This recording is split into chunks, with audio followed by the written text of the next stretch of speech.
하나님의 말씀은 시편 1편 1절에서 6절 말씀 교독합니다.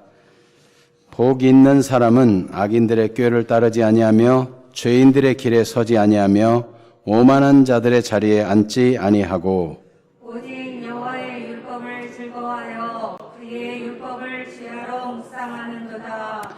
그는 시냇가에 심은 나무가 철을 따라 열매를 맺으며 그 잎사귀가 마르지 아니함 같으니 그가 하는 모든 일이 다 형통하리로다. 악인들은 그렇지 아니하며 오직 바람에 나는 겨와 같도다. 그러므로 악인들은 심판을 견디지 못하며 죄인들이 의인들의 모임에 들지 못하리로다. 무릇 의인들의 길은 여호와께서 인정하시나 악인들의 길은 망하리로다. 아멘. 오늘 말씀은 진리를 아주 쉽게 누구나 알아들을 수 있게 진리를 노래하고 있습니다. 잘되고 행복한 사람과 헛된 것을 추구하다가 빈 껍데기만 된 인생, 멸망의 길을 가는 사람을 대조해서 얘기하고 있어요. 그러니 행복한 사람, 이 시편 1편이 말하는 행복한 사람은 시냇가에 심겨진 아람들이 나무를 생각하게 합니다. 늘 깨끗한 물이 흐르고 있는 곳에 뿌리를 내리고 있기 때문에 아주 커다란 나무로 잘 자랐어요. 이파리는 윤기가 자르르 흐르고 아름다운 열매들, 복스러운 열매들이 주렁주렁 때를 따라 맺히는 모습입니다. 얼마나 복되고 아름답습니까? 그런데 이 행복에 반대되는, 행복을 누리지 못하고 멸망에 처해지는 사람은 쭉정이가 같다는 거예요. 쭉정이. 계속 푸르른 나무하고 쭉정이 1년생으로 자라다가 그것도 제대로 열매도 못 맺고 쭉정이 맺는 그런 곡식하고 비교하면은 어마어마한 대조가 되죠. 여러분, 행복한 분들이 되기를 축복합니다. 모두 행복하기를 원하는데 성경이 말씀하는 행복의 길에 대해서 관심을 갖고 나도 말씀을 따라가겠다 이런 사람 찾기는 쉽지 않습니다. 오늘 우리 모인 성도님들 한 분 한 분들 또 온라인으로 예배하는 분들 진정으로 하나님이 말씀하시는 행복을 누리는 길을 발견하는 분들이 되기를 축복합니다. 자, 그러면 왜 시인이 행복을 노래할까? 행복한 사람들이요, 이렇게 시작하는 이 시편 1편. 왜 이럴까? 보통 행복, 번영, 성공 이런 거 얘기하면 다 세상 사람들 얘기하고 추구하는 것과 같은데 시편 1편은 번영하고 성공하고 행복한 것에 대해서 얘기하고 있어요. 이게 정말 성경 맞나? 이런 얘기 말하면 다 기복주의자고 잘못된 것이라고 말하고 있는 말을 혹시 들은 적 없습니까? 그런데 성경을 보면 복은 하나님께서 주시는 것인데 그거를 성공적으로 행복하게 기쁘고 즐겁게 누리는 그런 복도 있는 것입니다. 그래서 성경에 나타난 복은 두 가지인데 하나님이 우리에게 복을 주신다 할 때 또 우리가 복받기를 위해서 다른 사람을 축복하고 할 때 그런 축복은 무릎을 꿇다, 축복하다 이런 단어로 되어 있습니다. 원어의 의미가. 그런데 여기 시편 1편의 단어는 곧다, 정직하다, 혹은 행복하다, 즐기다, 즐거워하다 이런 의미의 단어로 쓰인 단어가 이 복입니다. 행복하다 하는 이 단어예요. 그래서 예를 들면 이 시편 1편의 행복을 말하는 단어가 시편 32편 1절에는 어떻게 써 있습니까? 같은 단어로 써 있어요. 한번 읽어볼까요? 허물의 사함을 받고 자신의 죄가 가려진 자는 복이 있도다. 이 죄가 가려졌다 그랬는데 죄는 빚진 것과 같아요. 빚이 다 탕감되고 없어졌으면 어떻게 돼요? 얼마나 행복하겠어요. 늘 빚에 쪼들려 살고 참 시달리며 살고 독촉받고 살고 이러다가 빚이 다 없어졌다. 너무 기쁘겠죠. 그런 복이 바로 시편 32편의 1절의 복과 시편 1편의 복과 똑같은 거라는 거예요. 또 시편 33편 29절 같이 읽어볼까요? 이스라엘이여 너는 행복한 사람이로다. 여호와의 구원을 너같이 얻은 백성이 누구냐? 그는 너를 돕는 방패시요 내 영광의 칼이시로다. 내 대적이 내게 복종하리니 내가 그들의 높은 곳을 밟으리로다. 너는 행복한 사람이로다. 이 복이 바로 이런 복이라는 거예요. 구원을 받았지, 하나님이 보호하시지, 방패가 되어 막아주시지, 필요를 공급해 주시지, 얼마나 복된가. 그 복을 실컷 적과 꾸리는 땅에서 누리게 하신 하나님, 아, 너는 참 행복한 사람이라. 그래서 하나님이 약속하신 그 땅에서 마음껏 즐길 사람으로 살아가려면 어떻게 살아야 되는가 하는 것을 가르치고 있는 것입니다. 하나님은 우리가 복을 누리고 즐기는 것을 기뻐하십니다. 이 잘못된 쾌락과 죄악을 생각하는 것이 아니라 하나님이 주시는 정당하고 아주 거룩하고 온전한 진짜 행복, 진짜 행복을 누리면 가짜 행복은요, 잠깐 있다 없어지는 행복은 너무 시시해서 그런 거 바라보지 않게 돼요. 어떤 분이 군대에 가서 자꾸 술을 권해가지고 어려운 일을 만났다고 그래요. 군대에 가면 얼마나 참 쉽지 않습니다. 계급 하나 진급할 때 우리 중대장은 군화에다가 막걸리를 채워가지고 그걸 빨가벗고 마시는 게 일병 진급하는 시기라는 거예요. 아, 그걸 내가 어떻게 해야 될까 굉장히 걱정이 됐어요. 그런데 하나님이 다 피할 길을 또 주시더라고. 근데 이분은 왜 술을 안 마시냐? 쫄병이 돼가지고. 그럴 때 나는 술을 마시는 것보다 더 행복하고 좋은 게 있어가지고 술은 시시해서 안 마십니다. 그게 뭐냐? 예수 믿고 행복한 것이 더 좋기 때문에 그렇습니다. 이렇게 대답했다는 거예요. 만일 내가 예수 믿는 것보다 술 마시는 게 더 행복했으면 술을 마셨을 텐데 술하고는 비교할 수 없는 행복이 있기 때문에 나는 술로 나를 즐기려 할 필요가 없는 사람이라고. 여러분, 예수님으로 말미암아 진짜 행복을 누리는 분들이 되기를 축복합니다. 하나님의 말씀 때문에 행복하고 예수님 때문에 행복하고 아, 그대는 행복자로다. 하나님이 인정해 주는 그런 분들이 되시기를 축복합니다. 아멘. 자, 그런데 하나님이 복 준다, 복을 약속한 경우에 그런 종류의 복이 있어요. 바라카라는 그런 그 히브리 단어에서 축복하다, 무릎을 꿇다 하는 그런 용어의 복이 나오는데 창세기 12장 2절에 보면 내가 너로 큰 민족을 이루고 내게 복을 주어 내 이름을 창대하게 하리니 너는 복이 될지라 할 때 이 복이에요. 또 민수기 6장 23절에 오면 제사장들에게 축복할 때 이렇게 축복해라 라고 말하는 그 축복이 바로 이 바라카해라, 축복해라 할 때 쓰는 단어입니다. 자, 그런데 오늘 시편 1편은 어떤 축복이라고요? 어떤 복이라고요? 즐기는 거, 행복을 누리는 거, 기뻐하는 거, 이걸 말씀하고 있어요. 자, 그러면 성경이 말하는 이 행복을 누리는 사람, 복을 즐길 수 있는 사람, 모든 복은 하나님께로부터 오는데 복을 누리는 사람이 있고 복을 주어도 못 누리는 사람이 있어요. 어떤 사람은 돈을 쌓아뒀는데 자기에게 해가 되도록 쌓아두는 사람도 있다 그랬어요.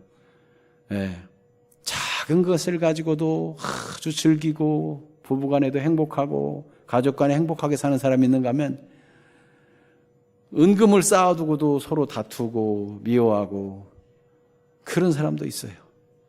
여러분, 하나님의 주신 복을 누리는 사람들이 되기를 축복합니다. 아멘. 그러면 행복한 사람이 되려면 어떻게 해야 되는가? 정직해야 됩니다. 무엇보다도 행복의 길을 가는 사람은 자기 자신에게 정직해요. 여러분, 자기 자신에게 정직하지 못한 사람은 다른 걸로 행복할 수가 없어요. 자기 속이 행복해야 되는데 자기 자신의 영혼에 대해서, 양심에 대해서 정직하지 못한데 스스로 열나고 스스로 열받고 스트레스 쌓이고 우울해지는데 어떻게 행복하겠어요? 자기 자신에 대해서 정직한 것이 필요합니다. 그래서 로마서 3장 23절에 모든 사람이 죄를 범하였음에 하나님의 영광에 이르지 못하더니 그랬어요. 인생은요, 정직하게 보면 다 죄 가운데 몰려가고 있어요. 하나님의 영광은 곁에도 가지 못해요. 예수님께서 누가복음 15장에 두 아들 집의 비유를 들려주죠. 부잣집 아들 중에 둘째가 아버지 제게 돌아올 유산을 주세요. 그걸 타가지고 가서 화랑방탕해서 다 허비해버렸다는 거예요. 그런데 설상가상 그 도시에 큰 흉년이 들어가지고 먹을 게 없으니까 돼지를 치는 돼지치기로 들어갔다는 거죠. 유대인들의 입장에서 보면 돼지는 부정한 짐승이고 부정한 짐승을 먹이는 그 일은 부정한 일이고 참 하나님의 백성으로서 아주 형편없는 모습이죠. 그런데 얼마나 흉년이 심각한지 돼지에게 주는 쥐염 열매라도 뺏어서 먹고 싶어도 크게 없어요. 흉년이 얼마나 심각한지. 네. 쥐염 열매가 그 콩처럼 생겼는데 거의 빈 콩깍지 비슷하게 생겼어요. 안에 먹을 게 없어요. 그거라도 어떻게 까서 먹어보려도 그것도 모자라니 말이에요. 이 둘째 아들이 정직하게 생각합니다. 내가 왜 이렇게 되었나? 우리 아버지 집에는 풍족한 품꾼이 얼마나 많은가? 나는 여기서 굶어 죽겠구나. 내가 여기서 굶어 죽느니 아버지께로 돌아가자. 이게 정직한 거예요, 이게. 네? 굶어 죽게 생겼는데 내가 자존심이 있지. 못 돌아간다. 이러면 굶어 죽는 거예요. 빨리 행복하려면 아버지, 제가 잘못했습니다. 내가 하늘과 아버지께 죄를 지어 싸우니 감히 아버지 아들이라 일컬음 받지 못하겠고 품꾼의 하나로 봐주세요. 연습하고 아버지께 돌아가는데 아버지는요, 그냥 막 버선발로 달려 들어와서 끌어안고 내 아들 잘 왔다, 잘 왔어. 얼마나 그동안 고생 많았니.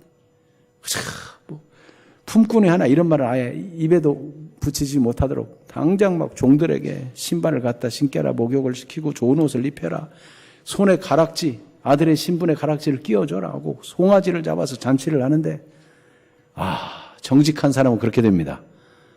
자기의 실패에 대해서 정직하고 아버지께 돌아왔더니 아버지가 그렇게 환영해 줄 거예요. 여러분, 사람은 자기가 잘못되고 자기가 실수하고 자기에게 문제가 있을 때 정직해야 돼요. 그래야 희망이 있어요. 요한복음 3장에 보면 니고데모라는 사람은 유대인의 관원이요, 유대인의 선생이에요. 그 율법도 많이 배우고 그랬어요. 그런데 그의 마음은 공허했어요. 율법 선생들에게 공부를 했는데 이 율법의 진정한 의미를 모르겠는 거예요. 행복이 없어요.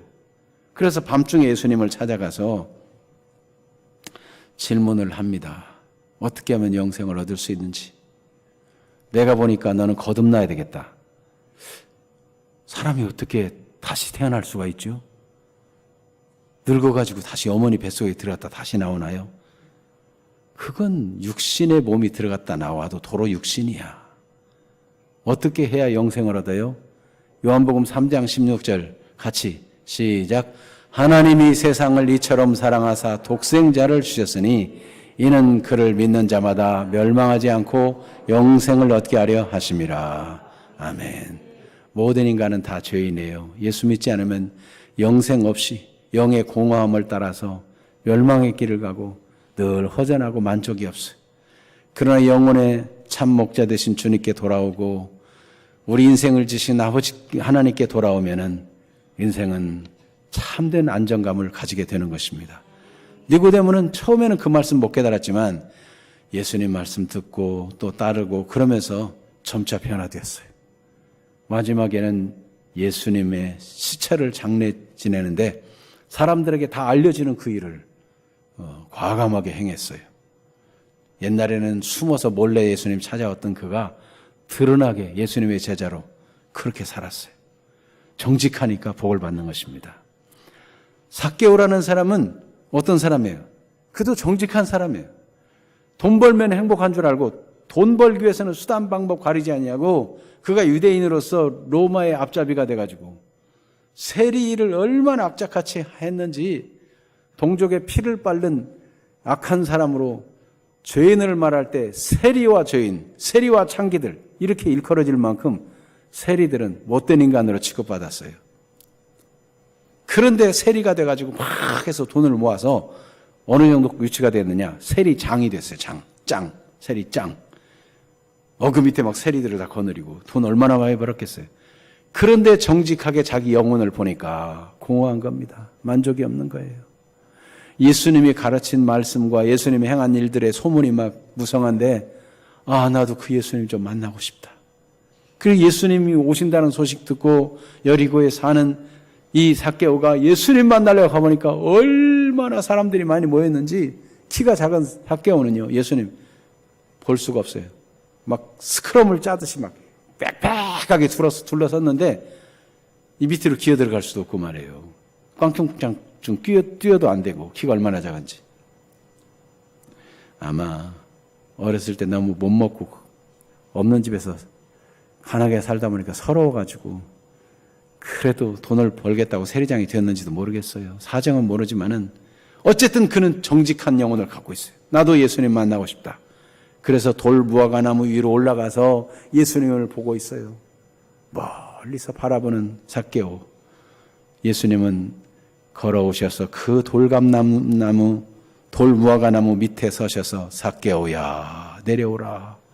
삭개오를 알아주시는 거예요. 우리 주 예수님은 정직한 영혼을 알아보십니다. 우리 하나님은 정직한 영혼을 알아보십니다. 자기가 죽겠고 힘들 때 나 힘듭니다. 저 참 살려주세요. 이런 영혼을 주님은 만나주시는 거예요. 예수님을 믿고 따랐던 제자들도 예수님 버리고 부인하고 살겠다고 도망갔다가 공허해졌어요. 예수님은 돌아가시고 할 일도 없고 다시 이제 물고기 잡으러 가야 되겠다 하고 베드로가 말하니까 따르는 제자가 합해서 7명이나 돼가지고 요한복음 21장에 보면 물고기 잡으러 갔는데 밤새 그물을 내리고 그 전문가들이 말에 애써도 한 마리도 못 잡았어요. 근데 저 새벽녘에 물가에 한 분이 서서 물어봅니다. 여러분 고기가 있습니까? 그때 말이에요. 고기 한 마리도 못 잡았는데 우리가 누굽니까? 우리 어부 아닙니까?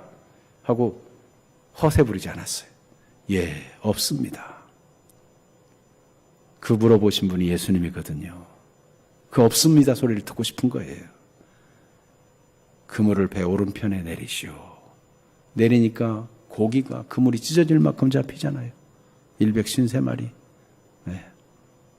주님이 회복시켜 주려고 없다는 고백을, 죄인이라는 고백을 듣고 싶은 거예요. 여러분 예수 믿고 믿음으로 산다고 살지만 공허해지고 우울해지고 절망에 빠지고 힘들 때 다시 주님, 나는 죄인입니다. 난 주님 없이는 못 살겠어요. 주님 도와주세요. 정직한 영혼을 주님은 만나주시는 것입니다. 자기 자신에게 정직한 사람은 반드시 만나주세요. 살아가는 동안 어려운 일을 만날 때 그때가 정직하게 고백하고 돌아올 때예요. 코로나 바이러스로 어려울 이때가 주님 나는 돈이면 되는 줄 알았더니 그게 아니었습니다 하고 돌아올 수 있는 기회예요. 내가 엉뚱한 것에 집착해서 하나님이 그걸 끌어버리시고 하늘을 보게 하십니다. 나는 다 막혔고 하늘밖에 바라볼 게 없습니다. 하나님 살려주세요. 이런 정직한 영혼을 하나님이 회복시켜 주시는 것입니다. 마태복음 21장 우리가 오늘 묵상 본문으로 읽어봤지요. 마태복음 21장 23절부터 쭉 보면은 예수님께서 질문을 받습니다. 어떤 질문을 받죠? 대제사장과 장로들이 와가지고 당신이 무슨 권세로 그런 일을 하오? 무슨 권세로 그렇게 가르치는 것이오? 성전에서 가르치는 예수님께 시비를 겁니다. 그때 예수님이 뭐라고 말씀하죠? 그럼 나도 하나 묻겠는데 요한은 무슨 권세로 가르치는지 얘기해 보시오. 그 권세가 하늘에서 나왔소, 사람에게서 나왔소. 그랬더니 대제사장과 장로들이 서로 수근수근 거립니다. 이거 말 잘못했다는 우리 봉변당하겠다. 네. 세례 요한이 하늘로부터 권세를 주어서 한다고 하면은 그러면 세례 요한의 말을 믿으라. 그러면 예수 인정하는 꼴이 되고, 그거는 세례 요한이 그 사람에게 가르침 받아가지고 제멋대로 하는 거야. 그거 좀 미치광이 아니야. 이렇게 얘기했다가는 사람들이 다 요한을 선지자로 하는데 우리가 사람들에게 또 봉변당한다. 그러니까 이렇게 말하자 하고 한 말이 뭐예요? 모르겠소. 여러분, 참과 거짓 사이에 중간지대는 없는 것입니다. 알면 아는 것이고 모르면 모르는 것이고 옳으면 옳은 것이고 아니면 아닌 것입니다. 그런데 이들이 모른다고 말한 것은 진짜 몰라서가 아니라 진리에 직면하지 않기 위해서 모릅니다라고 중간지대를 선택한 거예요. 그런 사람은 불행합니다. 해답이 없어요. 네. 그래서 예수님이 말씀했어요. 세리와 창기들이 너희들보다 먼저 하늘나라에 들어가리라. 그러면서 여기 32절의 말씀, 마태복음 21장 32절의 말씀을 했는데 같이 읽어볼까요? 요한이 의의 도로 너희에게 왔거늘 너희는 그를 믿지 아니하였으되 세리와 창녀는 믿었으며 너희는 이것을 보고도 끝내 뉘우쳐 믿지 아니하였도다. 그러니 정직하지 못한 그들은 희망이 없는 거예요. 세리와 창녀들은 누가 봐도 죄인이에요. 다 손가락질하고 자기가 봐도 죄인이고 다른 사람 보기도 죄인이고 내가 죄인입니다. 이러고 인정하니까 주님의 은혜가 주어지는 거죠. 여러분, 오늘도 우리가 양심을 속이지 말고 하나님 앞에 정직하게 자신을 들여다볼 수 있게 되기를 축복합니다. 그렇다면 희망이 있습니다. 주 예수를 믿으라. 그리하면 너와 내 집이 구원을 얻으리라 하지 않습니까? 주 예수님을 믿고 신뢰하고 하나님 말씀을 믿고 그 말씀을 신뢰하고 그럴 때 희망이 있어요. 행복한 사람은 어디에서 정직하냐? 악의 유혹에 대해서, 악에 대해서는 단호하게 거절하고 정직하게 행합니다. 그러니까 행복해요. 네. 악에 대해서 단호하지 않으면, 단호하게 거절하지 않으면 악에 말려드는 거예요. 그래서 오늘 말씀 시편 1편 1절 같이 읽어볼까요? 복 있는 사람은 악인들의 꾀를 따르지 아니하며 죄인들의 길에 서지 아니하며 오만한 자들의 자리에 앉지 아니하고 그랬어요. 악인들의 꾀를 따르지 아니합니다. 악인들은 꾀를 내어서 사람을 미혹하고 넘어지게 하려고 합니다. 그 꾀에 넘어가는 사람은 어떻게 되는가? 잠언 7장 22절에 같이 읽어볼까요? 젊은이가 곧 그를 따랐으니 소가 도수장으로 가는 것과 같고 미련한 자가 벌을 받으려고 쇠사슬에 매이러 가는 것과 같도다.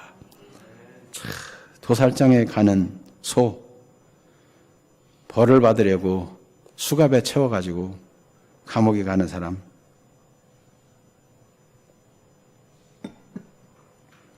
악인이 성공한다, 잘 된다 꼬이지만 그게 자기를 망하는 길이다. 복 있는 사람은 죄인들의 길에 서지 아니한다 그랬어요. 이게 점진적이에요. 악인의 꾀를 듣고서 거기서 거절해야 되는데 그 따라가 가지고 그 죄인 편에 딱 서 있으면 함께 잡히는 거죠. 또 더 나아가서 어떻게 해요? 오만한 자의 자리에 앉지 아니한다. 오만한 자, 악한 자가 유혹할 때 그냥 그 자리에 같이 살아요. 그 망하는 길이죠. 죄인 편에 서는 것, 죄인의 길에 서는 것, 이게 얼마나 위험한지 역사적으로 하나님이 보여주셨어요. 이 유다 왕 중에 여호사밧 왕, 우리가 찬송에 대해서 나눌 때 봤죠. 여호사밧 왕은 정직한 왕이요, 하나님 말씀을 사랑하는 왕이요, 하나님이 귀하게 여긴 왕이었어요. 그런데 그가 한 가지 나쁜 점이 있다면은 북쪽 이스라엘 왕 아합과 친구가 된 거예요. 아합과 동맹을 맺자. 그 선조까지는 다 북쪽 이스라엘과 사이가 안 좋았는데, 이 여호사밧은 동맹을 맺어가지고 정략 결혼을 해서 아합의 딸을 자기 아들에게 며느리로 맞이했어요. 자기 아들의 아내로 맞이했어요. 그렇게 해서 뭐 잘해보려고 했겠죠. 여러분, 아무리 좋은 뜻으로 출발했어도 죄인의 길에 서면 위험합니다. 위험해요. 여호사밧이 그래가지고 그 후손대에 가서 형편없이 망하는 길을 가요. 그가 아들들이 많았는데 아들들에게 골고루 재산들을 나눠주고 성도 주고 해서 아주 그가 죽은 후에도 자식들이 잘 되도록 다 했어요. 그리고 그 아들 중에 여호람을 왕으로 세웠는데 이 여호람이 왕이 되자마자 자기 형제들 다 죽여버렸어요. 그런 악한 왕은 그 아내가 아달랴라고 하는 아내가 아합의 딸인 거예요. 이 여인의 충동을 받아가지고 계속 우상 숭배하고 하나님이 그 악을 참아보지 못해서 그를 나을 수 없는 병이 몸에 생기게 해서 죽게 만들었어요. 단명했어요. 그 아들 아하시야가 왕이 됐는데 그 어머니의 그 아들이라. 여러분, 이 악한 우상 숭배하는 집안에 여인이 집에 들어오니까 이게 문제가 심각해요. 그 아들도 똑같이 그 길을 가는 거예요. 그러다가 죽게 되니까 그 어머니 아달랴가 그 아들의 자식들을 전부 다 죽여요 또. 그리고 자기가 왕이 돼요. 이런 악한 일이 어디 있습니까? 여호사밧은 자기 사는 생전에는 몰랐어요. 그러나 뒤에 그런 일이 오는 거예요. 여러분, 내가 스스로 잘 믿는다고 자만하고 악한 사람과 친구가 되면 안 됩니다. 후손까지 다쳐요. 자기 당대에도 어려움 당하고. 네. 아람 연합군이 쳐들어온 것에 대해서 선지자는 경고했죠. 여호사밧 왕에게 왜 악한 자와 친구가 되느냐고. 그래도 하나님께 부르짖으니까 불쌍히 여겼지만 한 집안의 식구가 돼가지고 악을 전파하니까 이 영향력이 엄청 크다는 거예요. 네. 그래서 우리는 죄인의 길에 서서는 안 되는 것입니다. 복 있는 사람은 오만한 자의 자리에 앉지 아니하고 그랬는데 자리에 앉는다 이 표현은요 거주한다 아예 산다는 거예요. 살아가는 거. 소돔에 롯이 거주했다 할 때 같은 단어예요. 앉는다, 거주한다. 소돔과 고모라 성에 롯이 사는데 창세기에 보면 롯의 보기에는 에덴 동산 같았다. 그 도시가 얼마나 발전하고 풍요롭고 아주 모든 문화가 발전하고 누릴 게 많은 것 같았어요. 롯은 거기가 사는데 베드로서 2장 8절에 보면 의인의 심령이 날마다 상했다. 이 소돔 사람들의 죄악 때문에 의로운 롯의 심령이 상했다. 하나님 섬기는 롯이 말이에요.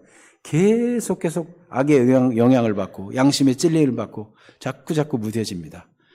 롯은 어떻게 그런 대로 버텼는지 모르겠는데 그 안에 롯의 처는 완전 물들어가지고 하나님이 꺼내주려고 손잡고 끌어가는데 천사를 통해서 끌어가는데도 뒤를 돌아보다가 소금기둥이 되고 그 딸들은 겨우 살아남아 굴을 파고 사는데 거기서 아버지에게 술 먹이고 자손을 번성하겠다고 하더니 모압과 암몬 족속입니다.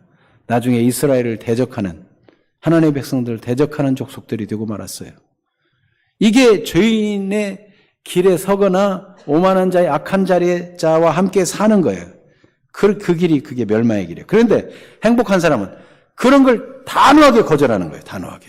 어떻게 그렇게 악인의 꾀도 분별해서 따르지 않을 수 있고 죄인에게로 서지 않을 수 있고 오만한 자의 자리에 앉지 않을 수 있는가? 어떻게 그런 분별력을 가질까? 그것은 그 말씀 2절에 답이 나와요. 읽어봅니다. 2절 오직 여호와의 율법을 즐거워하여 그의 율법을 주야로 묵상하는도다. 하나님의 율법의 말씀, 하나님의 말씀을 즐거워할 때 분별력이 생긴다는 것입니다. 하나님 말씀을 사랑하는 분들이 되기를 축복합니다. 어떻게 즐기는가? 하나님 말씀을 즐긴다는 거, 그게 무슨 뜻인가? 그것은 그의 율법을 주야로 묵상하는 것이다. 이렇게.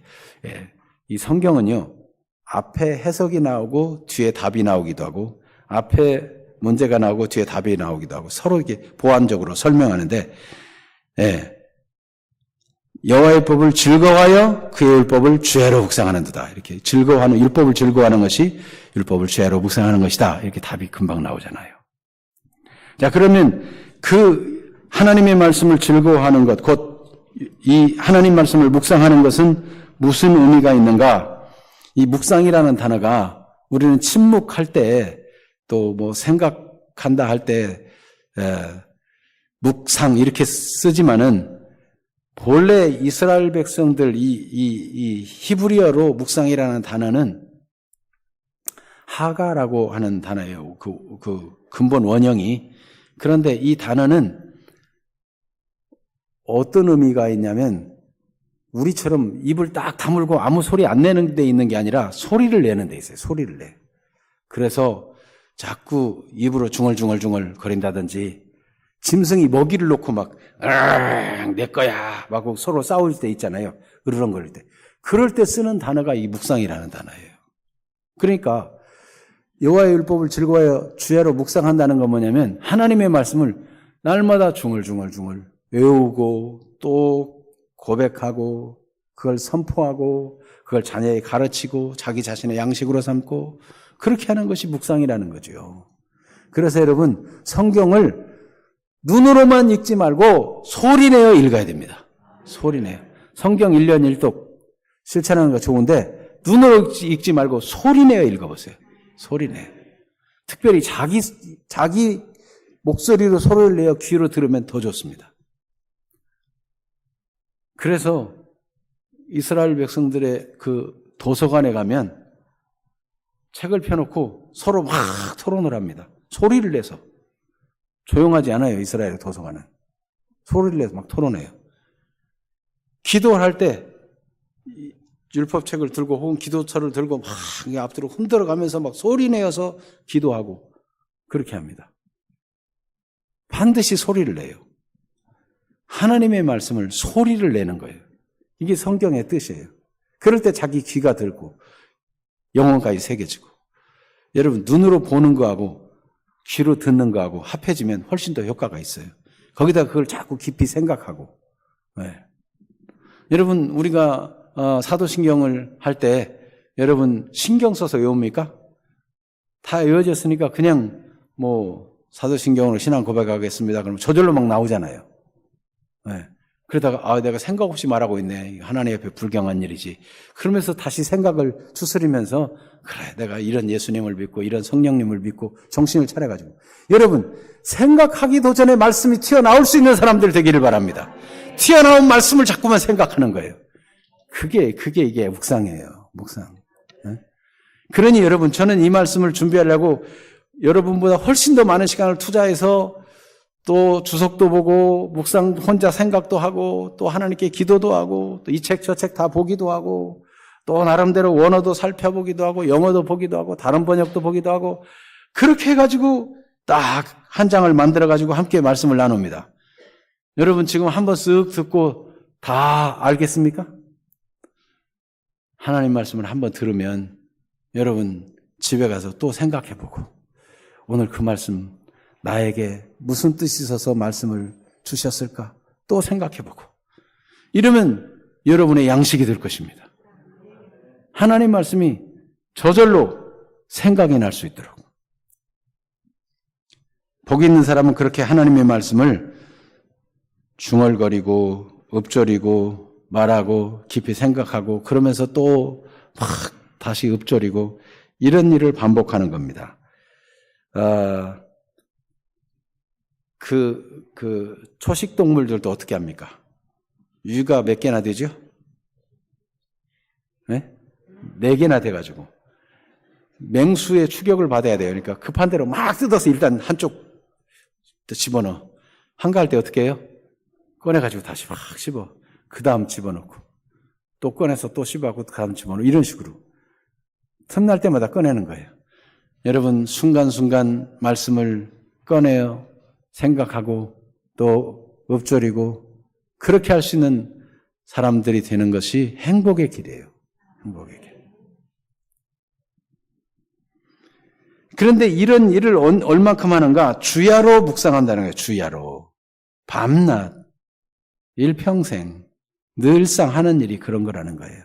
여러분, 행복한 사람은 의례적으로 뭔가 다른 점이 있는데 하나님 말씀을 중얼중얼 하는 거예요. 그래서 혼자 있을 때도 중얼거리고 차 타고 가다가도 중얼거리고 여러분 계속 말씀을 중얼거리기를 바랍니다. 그래서 여호수아 1장 8절 여호수아가 가나안 땅을 정복한 비밀이 여기 있어요. 같이 읽어볼까요? 이 율법책을 내 입에서 떠나지 말게 하며 주야로 그것을 묵상하여 그 안에 기록된 대로 다 지켜 행하라. 그러면 내 길이 평탄하게 될 것이며 내가 형통하리라. 여기도 보니까 묵상하며 주야로 묵상하며 그 묵상이 어떻게 하는 거예요? 앞에 보니까 율법책을 내 입에서 떠나지 말게 하며 입에서 말씀이 날마다 중얼중얼 입에서 떠나지 않고 계속 입에서 나오는 거예요. 그게 묵상하는 거예요. 그게 딱 설명이 나오잖아요. 그런데 무엇을 위해서 이렇게 자꾸 입에다가 중얼거리고 자꾸 입에 담아두고 자기 귀에 들리게 하고 계속 그렇게 하느냐? 그 말씀을 곱씹고 생각하느냐? 다 지켜 행하라 그랬어요. 지키기 위해서. 여러분 말씀을 묵상하는 이유는 지키기 위해서입니다. 우리가 말씀을 많이 간적해가지고 교만해지기 위해서가 아니고 자랑하기 위해서가 아니라 지식을 쌓기 위해서가 아니라 지키기 위해서. 여러분 말씀을 읽고 지키기 위해서 읽고 말씀을 기도하되 말씀 가지고 기도하되 그 말씀 따라 그렇게 살겠다는 마음으로 기도하고 여러분 말씀을 따라 기도하세요. 말씀. 네. 그 무디의 명상록에 보니까 이런 게 나오더라고요. 기도는 활과 같다는 거예요. 기도는 활. 그리고 화살은 뭐가 같으냐면은 약속과 같다는 거예요. 이 기도의 활과 약속이라는 화살이 있어야 되는 거죠. 그런데 활과 화살만 있으면 어떻게 쏘겠습니까? 손이 있어야죠. 손으로 쫙 당겨서 쏴야 되잖아요. 그 손은 믿음과 같다는 거예요. 그 약속과 말씀은 있는데 믿음이 없으면 일이 안 되는 거죠. 하나님 말씀을 믿는 사람이 돼야 돼요. 하나님 말씀을 믿고 그 말씀을 묵상해서 그걸 즐거워요. 그게 믿어지니까 즐거운 거예요. 하나님 말씀대로 될 걸 믿고.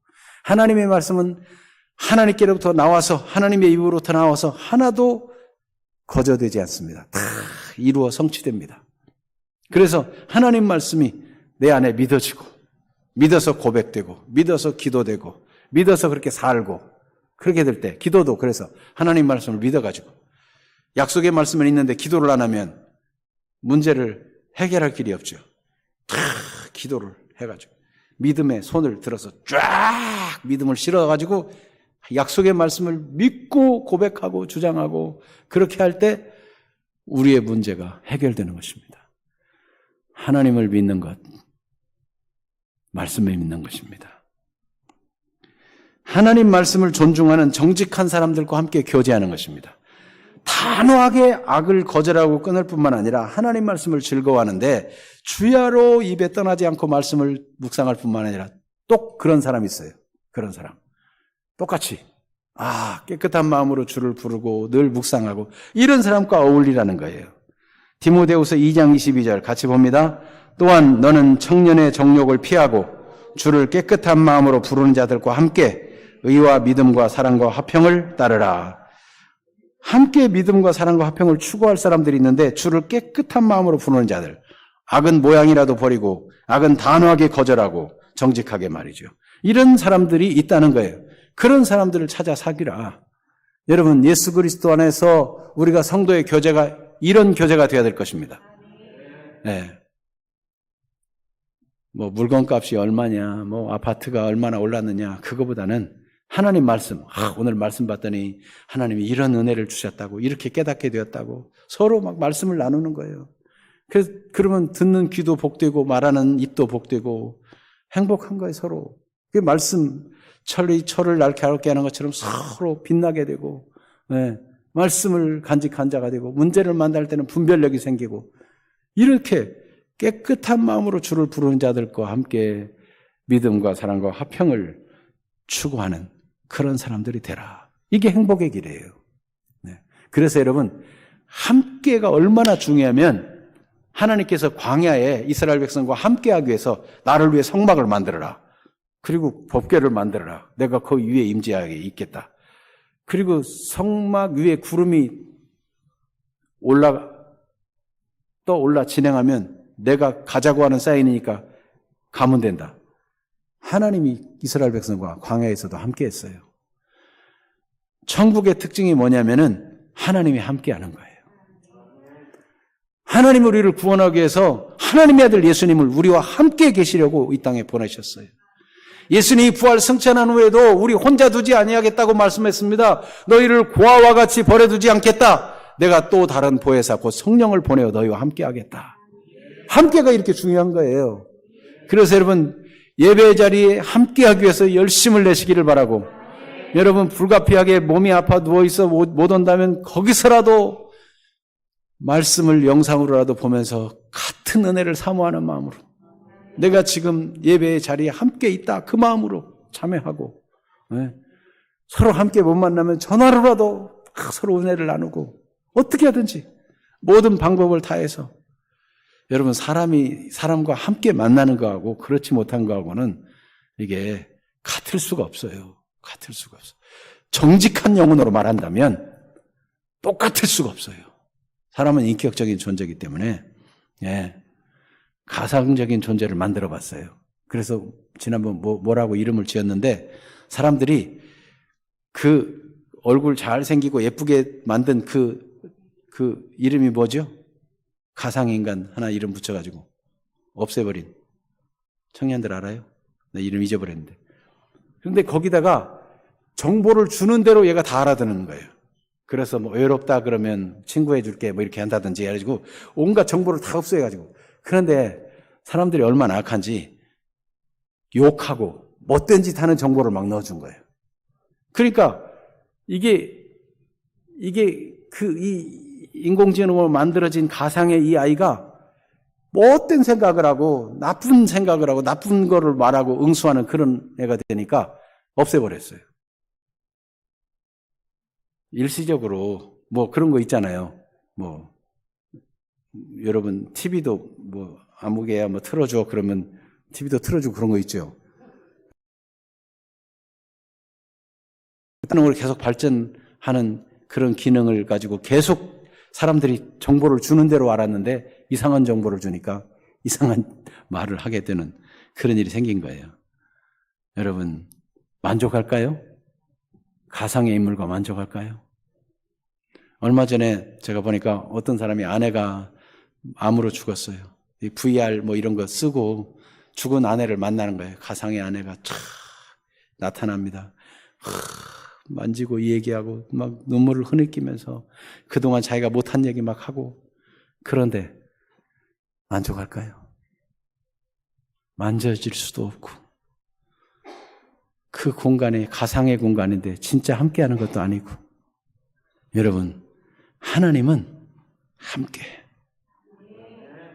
여러분 진실을 추구하고 말씀을 추구하는 사람들과 함께하는 것을 좋아하기를 바랍니다.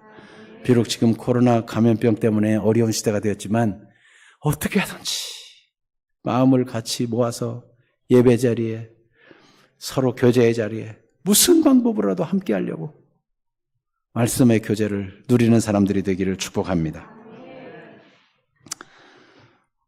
정직하게 마스크 쓰고 다 이렇게 방역을 위해 조심하고 하면은 문제될 게 없어요. 700명이 모이는 교회에서도 다 마스크 쓰고 했는데 감염자가 왔다 갔는데도 한 사람도 감염이 안 됐대잖아요. 그 진실한 말이거든요. 자, 그러면 행복한 사람과 그렇지 않은 사람은 어떻게 됩니까? 마지막이 다르고 가는 길이 다릅니다. 중간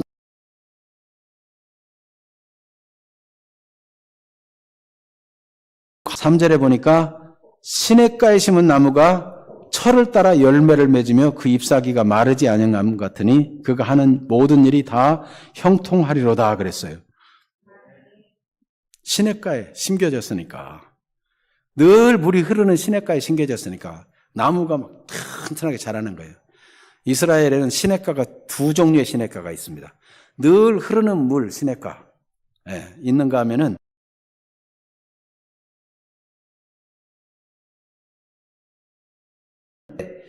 우기 때 비가 왕창 오면 어마어마한 막 시내가 흐릅니다. 그런데 건기가 되면 물이 하나도 없어요.